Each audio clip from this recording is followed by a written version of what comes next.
আজকে আমরা এইচএসসি 2024 সালের রাজশাহী বোর্ডে আসা 2 নম্বর প্রশ্নটা সমাধান করব। তো উদ্দীপকে দেওয়া আছে একজন সার্কাস খেলোয়াড় 60 সেন্টিমিটার দীর্ঘ সুতার এক প্রান্তে 80 গ্রাম বরের একটি বস্তুকে বেঁধে উলম্বভাবে প্রতি মিনিটে 120 বার ঘোরাচ্ছেন। পরে তিনি সুতার দৈর্ঘ্য 10% কমিয়ে এবং প্রতি মিনিটে ঘূর্ণন সংখ্যা 5% বৃদ্ধি করে আনুভূমিক তল বরাবর ঘোরাতে থাকেন। তো এখানে গ নম্বর প্রশ্ন হলো, বস্তুটি যখন উলম্ব তলের সর্বোচ্চ বিন্দুতে অবস্থান করে তখন সুতার টান কত? তো আমরা আগে এই চিত্রটা আগে আঁকি।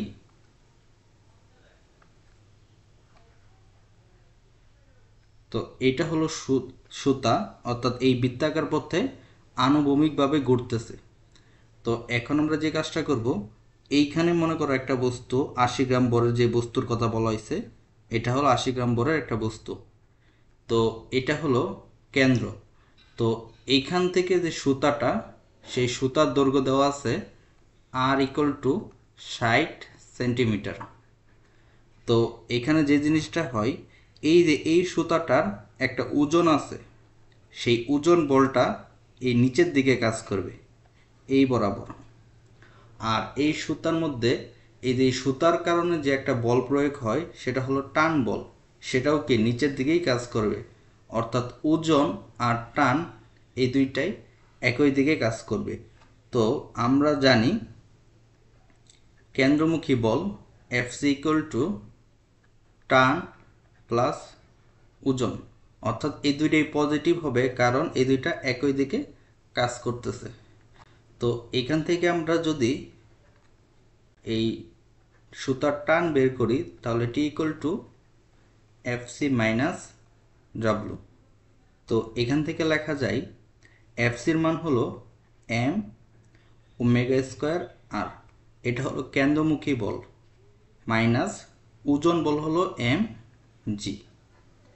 তো এখন তোমরা যে কাজটা করবা, এখান থেকে এম কমন নিতে পারো, ওমেগা স্কোয়ার আর মাইনাস জি। তো এটা এখন আমরা ক্যালকুলেটরে বসিয়ে দেব। তাহলে এখানে বর কত? 80 গ্রাম বর, 80 ইন্টু 10⁻³ ওজন ওমেগা। তো ওজন ওমেগার মান কত? তাহলে ওমেগা ইকুয়াল টু কি আমরা জানি, omega equal to 2πn divided by T. তো আমরা এই সূত্রটা সবাই জানি, 2π, এন এর মান কত? এন এর মান দেওয়া আছে এখানে 120 বার ঘুরে, তাহলে এন এর মান হলো 120। আর সময় কত প্রতি মিনিটে? তাহলে সময় হলো 60 সেকেন্ড। তাহলে এটা কাটা, এখানে 2 দেওয়া, তাহলে এখানে হয় কত? 4π। তাহলে 4π-এর উপর স্কোয়ার, তাহলে 16π স্কোয়ার। আর এর মান কত? আর এর মান হলো 60 সেকেন্ড, তাহলে 60 সেকেন্ড 0.6 মাইনাস 9.8। তো এইটা যদি আমরা এখন ক্যালকুলেটরে বসাই, তাহলে আসে 6.796 নিউটন।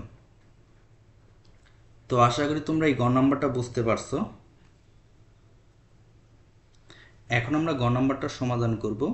তো এখানে বলা আছে যে উলম্ব তলে এবং আনুভূমিক তলে ঘোরানোর সময় কৌণিক ভরবেগের সমান হবে কিনা। তো বস্তুর কৌণিক ভরবেগ সমান হবে কিনা।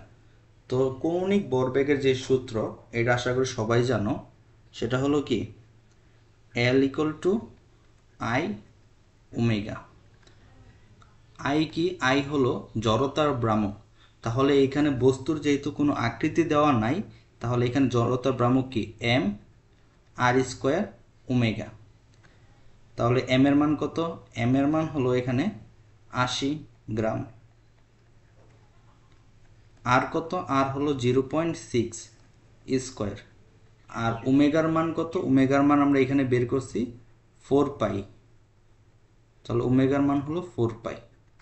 তো এটা যদি আমরা ক্যালকুলেটরে বসাই, তাহলে আসে 0.36 kg metre square h inverse 1। তো আশা করি তোমরা এখানে বুঝতে পারছো।